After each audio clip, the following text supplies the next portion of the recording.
आखिर बुद्ध ने क्यों नहीं जिंदा किया महिला के बेटे को। एक महिला थी जिसका नाम किसा गौतमी था। उसका इकलौता बेटा मर गया। दुख में डूबी हुई वो अपने बेटे के शव को लेकर लोगों से कहती फिर रही थी कि कोई उसके बेटे को जीवित कर दे। लोगों ने उसे बुद्ध के पास भेजा। जब वो बुद्ध के पास पहुंची तो उसने विनती की, भगवान कृपया मेरे बेटे को जीवित कर दीजिए। बुद्ध ने कहा, मैं तुम्हारी सहायता जरूर करूंगा, लेकिन पहले तुम मुझे एक मुट्ठी सरसों के दाने लाकर दो। महिला खुश हो गई क्योंकि सरसों तो लगभग हर घर में मिल जाती थी, लेकिन बुद्ध ने एक शर्त रखी, सरसों उस घर से लानी होगी जहां कभी किसी की मृत्यु न हुई हो। किसा गौतमी घर घर गई। हर घर में सरसों तो मिल गई, लेकिन ऐसा कोई घर नहीं मिला जहां कभी किसी की मृत्यु न हुई हो। किसा के पिता मर चुके थे, किसी की माँ, किसी का पति, किसी का बच्चा।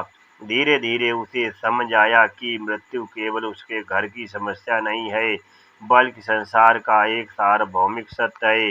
वो वापस बुद्ध के पास आई और बोली, अब मैं समझ गई हूँ, मृत्यु सबके जीवन का हिस्सा है। तब बुद्ध ने उसे जीवन की अनित्यता, इम्परमेंस का उपदेश दिया। कहा जाता है कि इसी समझ के बाद उसका दुख कम हुआ और उसने बुद्ध का मार्ग अपनाया। अब सवाल उठता है कि बुद्ध ने महिला के बेटे को जीवित क्यों नहीं किया।